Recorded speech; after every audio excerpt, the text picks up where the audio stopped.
Hello, I'm James Hanowitz, President of China Institute. 你好，我是华美西金社社长贺志明，祝大家虎年好。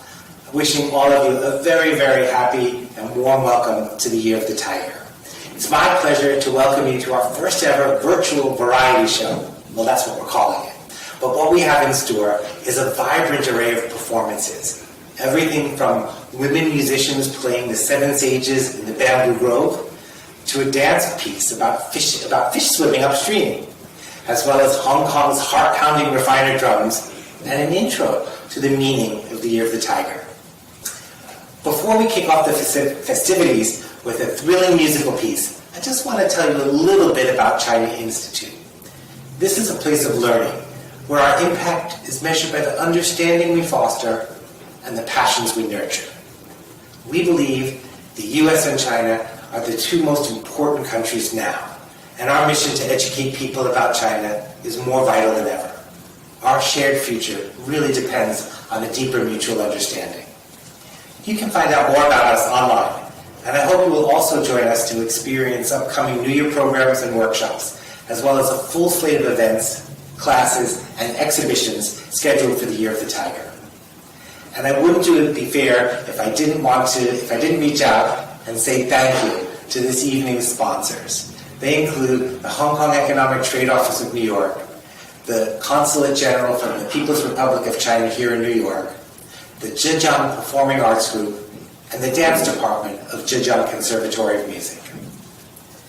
I'll see you again after our first performance, Seven Sages in the Bamboo Grove. It's a musical journey by composer Wang Yunfei and inspired by an ancient group of Chinese scholars, writers, and musicians from the 3rd century. On with the show. Have fun.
Thank you to the Zhejiang Folk Music Orchestra for bringing Chinese history to our audience in such a magical way. Dance has also been an integral part of Chinese culture, and we have now a beautiful piece of movement from one of the top performing art schools in China, the Zhejiang Conservatory of Music. This piece, entitled Swimming Upstream and Jumping, reflects the resilience of humanity through the movement of fish and displays the excitement, enterprise, and courage of people fighting the waves, braving the wind, and pushing on upstream.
Wow!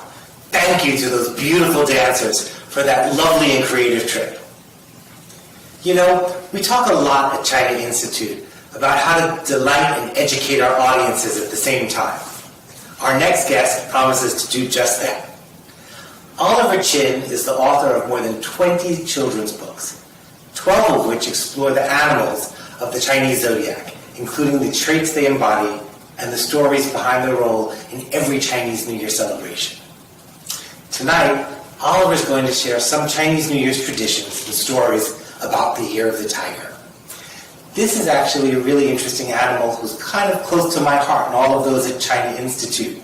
After all, China Institute is also a tiger, having been founded in 1926, 8 cycles ago. And at the end, you'll have a chance to ask Oliver your questions about the tiger. So, over to you, Oliver. By the way, what's your animal year?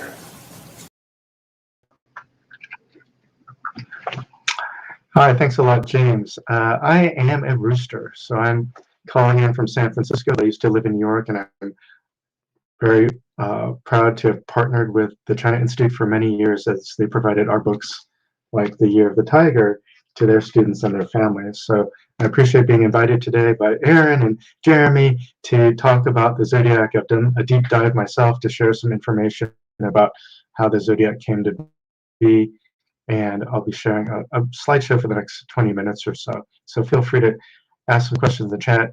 If I don't answer them, Jeremy or Aaron will give me a heads up, and we'll try to address your questions as best as possible. So these are our characters from The Year of the Tiger, and every story is about that animal who grows up and discovers their true character, as we're familiar with it from learning about the Chinese zodiac, but also from a Western perspective about how we view the animals as well. So I'm going to wish everyone a Gong Hei Fa Choi, happy Year of the Tiger, and we're going to peel back some layers of the zodiac to get to the root of how this lunisolar calendar has been keeping track of time for more than 4,700 years.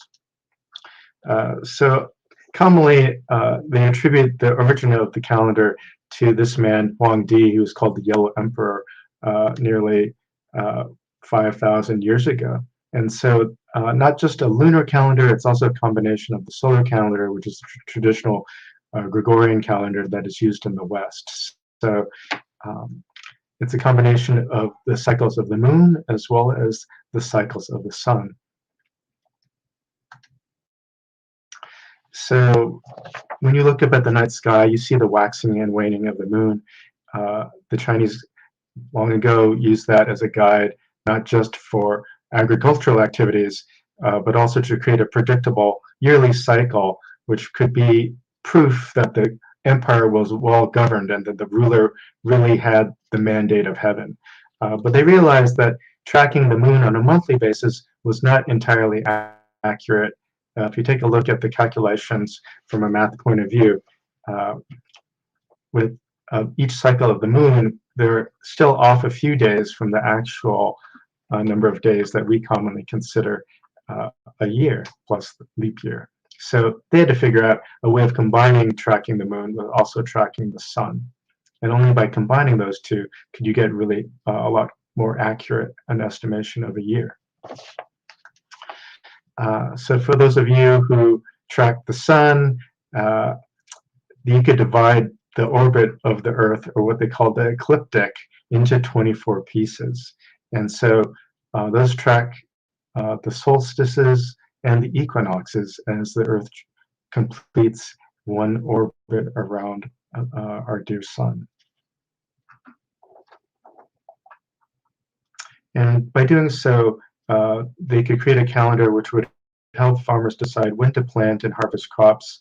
And they named each of these slices for a time period on the plains of northern China, such as, quote unquote, the awakening of insects. So the next phase came about 1,000 years, a millennium later. And they just were also interested in keeping track not just of years or months, but also of days. So they instituted this thing called heavenly stems, and there were 10 heavenly stems, and they referred to the 5 planets that people could see in the night sky, which are Venus, Jupiter, Mercury, Mars, and Saturn, and each of those had 2 phases, just like our moon does. So by multiplying these out, they could also try to figure out the cycles, not just of the month, but hopefully then of days. So they combine this with this notion, which I'll address next, of what they call heavenly branch or earthly branches. And through this combination of stems and branches, that would eventually yield what we now know of the cycle of the 12 animals plus the 5 elements, or the 60-year cycle. So you see here that each of these are associated with a yin and a yang, and you might be familiar with these concepts. We'll talk about the introduction of Taoism into the calendar pretty soon. So the earthly branches were corresponding to how long Jupiter takes to orbit the sun, which is much longer than, of course, our earthly planet. But they could divide that ecliptic, that orbit of the Earth around the sun, into 12 sections for the 12 months of the year, and these would correspond to these branches. And according to this idea of the yin and the yang from Taoism, they would assign half of them as yin and half of them as yang. So you got 10 heavenly stems and 12 earthly branches. And you might think, well, how do we get to 60 from that 120? So without going too far into the weeds, only 60 of those combinations can actually occur. So they call this cycle a sexagesimal cycle, or Jiazi, and that corresponded to the first year of the cycle of the stem and the branch, Jia and plus Z. So anyone who lived a full cycle of 60 years was blessed, because back then human lifespan was not so great. And so if you grew old enough to celebrate a whole cycle, that was really an accomplishment. And so on a technical basis, certain yang combinations and certain yin combinations were possible with these stems and branches, but some of them were not. All right, so in the Han Dynasty, which is about 200 BCE to 220 AD, they used this to mark the years, and then they used to name them after certain past emperors as declared by the emperor. So I actually learned about Taoism when I wrote my first book back in 2001 about Yao Ming, and I wrote about how he was kind of the embodiment of this idea of the Tao, of being in equilibrium or harmony, even though he may have not actually been a card-carrying Taoist. Through his behavior on the court and off, he was much different from a typical American professional superstar. And so I took that as an cue to actually look into the Tao. I read probably 6 different versions of it and figured out that it's really rooted in this Chinese cultural experience that still persists, even though we're generations here in America. And so the Tao is commonly attributed to Lao Tzu, which now, of course, is the common name we use for teachers in Chinese. And so he was reputed to have been alive around 600 BCE, and there's a big gap between that and the official record of a historian around 100 BCE, which was really the first mention of him. So he's credited for writing this book, and if he wrote it in 600 BCE, that was a long time ago, from 100 BCE. But just in 1993, there was a discovery at a tomb in Hubei province, which is east central China, and written on strips of bamboo in that tomb, they found evidence of the Tao Te Ching, or the Book of the Way. So this was the oldest discovery of written passages from the book, and it's evidence that the book was actually written by more than one person over hundreds of years. So in a parallel case to, let's say, the Bible, it was not written by one person, but it was a compilation over centuries. And so even though we call Lao Tzu the author, he is really more a combination of scholars.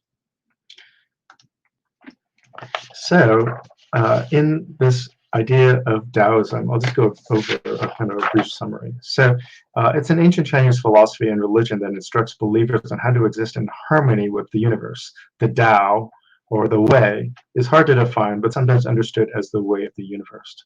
So in this cosmology about when the world began, there was only the Tao, a featureless empty void pregnant with the potential of all things. The Tao generates swirling patterns of cloud-like energy called qi, or qi. This energy developed into two complementary aspects, yin, which is the dark, and yang, which is the light. So they embody not so much as opposites, but complementary elements or parts of our world or our emotions.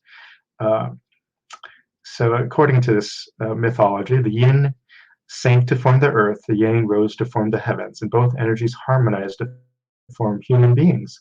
Consequently, the human body holds within it the energies of both earth and the heavens, making it a microcosm of the world. So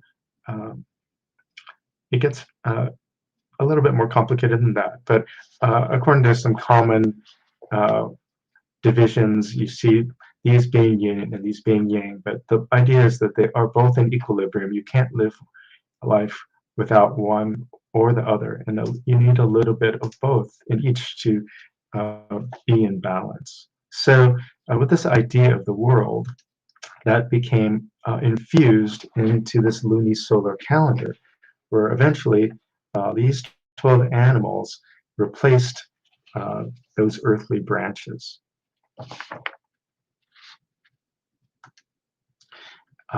So as the dark yin energy, 6 of the animals were put onto that side.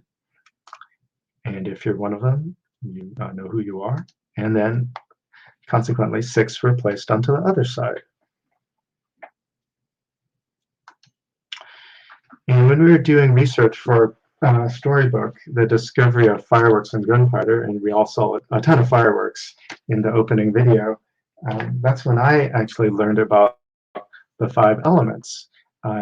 In a pre-scientific society, Chinese alchemists spent hundreds and literally thousands of years trying to figure out how the world worked, and they have, over time, felt that everything in the world or in the universe was the result of these 5 elements: wood, fire, earth, metal, and water. And they were actually seeking the formula for eternal life. And along the way, they actually figured out how to make gunpowder, which begat fireworks.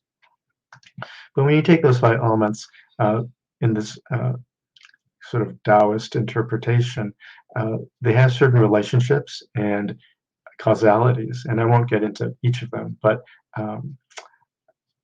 you can figure out that certain combinations of them are good and some combinations are bad, or yield certain results. So these became integrated into the lunar calendar. So with the 12 animals replacing the 12 earthly branches, you then overlaid the 5 elements of earth, water, wood, fire, metal, and each of those animals not only had a yin and a yang component, but were associated with one of those elements. So I, as a rooster, am over here. And then when the Western calendar became the predominant form of keeping track of time around the world, you can still overlay that 60-year cycle of elements and animals against the Gregorian calendar. So these are the last 80 years or so, not including the last few, of how certain animals and certain years and certain elements were assigned to all of us. So we'll keep going. So I've had the pleasure of doing stories on each of the 12 animals, and we have created a brand new series of tales which aren't necessarily retellings of myths like the Great Race, but are definitely rooted in the personality traits for each of the animals as conceived throughout the lunar calendar. And over time, we've had the pleasure of sharing each of them, and now we're doing the newest ones as new editions, bilingual in simplified Chinese. So if I were to talk to you about the 2022 year of the tiger, I would say people born in the year of the tiger are bold and proud. These warm souls are courageous and charismatic, but sometimes they reveal different stripes when they are rash and unpredictable. Though they may seem secretive and catty, tigers prove to be the fiercest of friends. And so this particular combination this year is the water tiger. And if you can recall from the previous slide of the elements, tiger is in the wood group, and tigers also assigned the yang. So according to some, that gives this particular tiger this personality of a tall tree. So when you assign the yang part, the fire and the earth, it can be tied to the sun or a mountain. And then with this combination with the water, watering that tree is definitely something which makes it grow. So just to make the transition into how we currently celebrate the New Year all across the world, definitely firecrackers and food and cultural traditions and rituals play a very strong role and are very much iconic nowadays in the 21st century. So I'm sure many of you have been celebrating with your family and friends, and accordingly, there's a 15-day cycle of the New Year.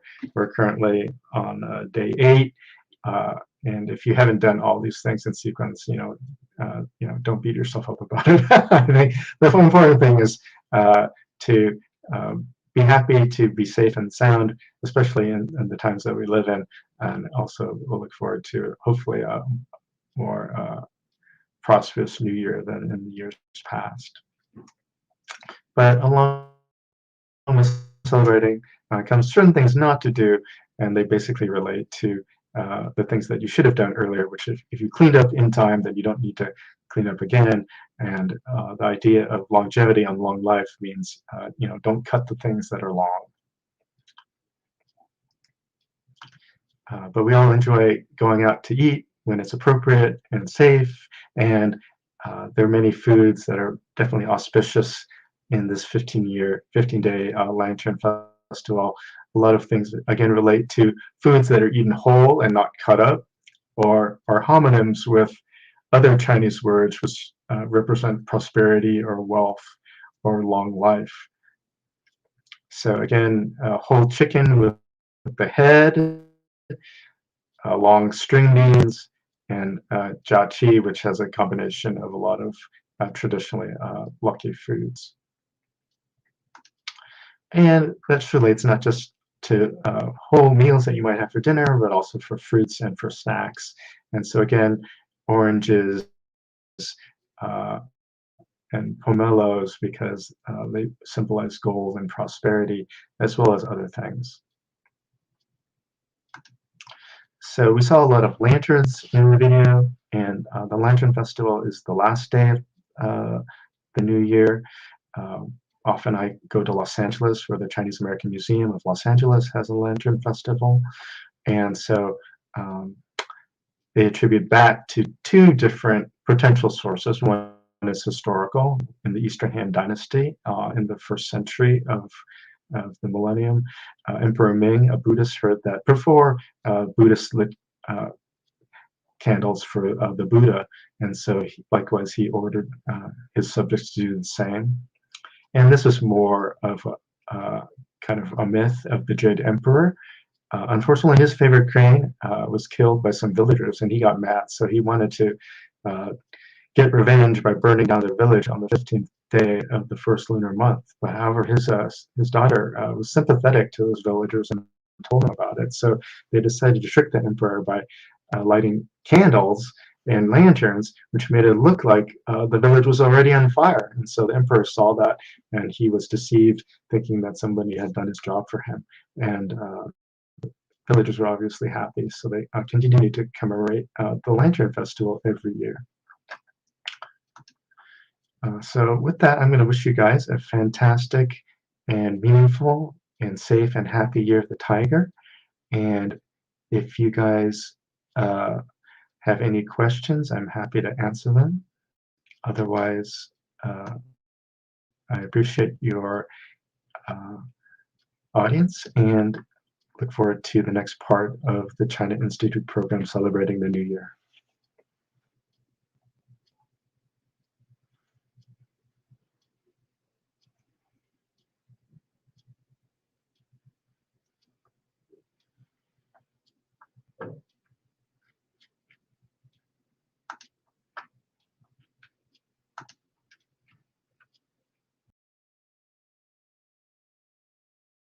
Thank you, Oliver. You've really given us quite a lot to think about. And now, as China Institute's very first Chinese New Year online variety show draws to a close, I want to bring your attention to more programs that we have. It doesn't mean that your ongoing, continuing and learning about China has to come to an end. In fact, tomorrow we're doing an interesting program, The World According to China, with acclaimed author Elizabeth Economy, who's going to discuss President Xi Jinping's bold ambitions to transform the international governance system and explain to us a little bit about what that tells us about China and what it means for the rest of the world. And I want to ask all of you to consider becoming members of China Institute. That's really the way that we bring our mission to life. It's through you, our members. I hope you had a really fun time today, and a big thank you for joining us tonight. Look forward to seeing you again online and in person soon. Happy New Year to you and your family. 祝大家虎年好，新年快乐。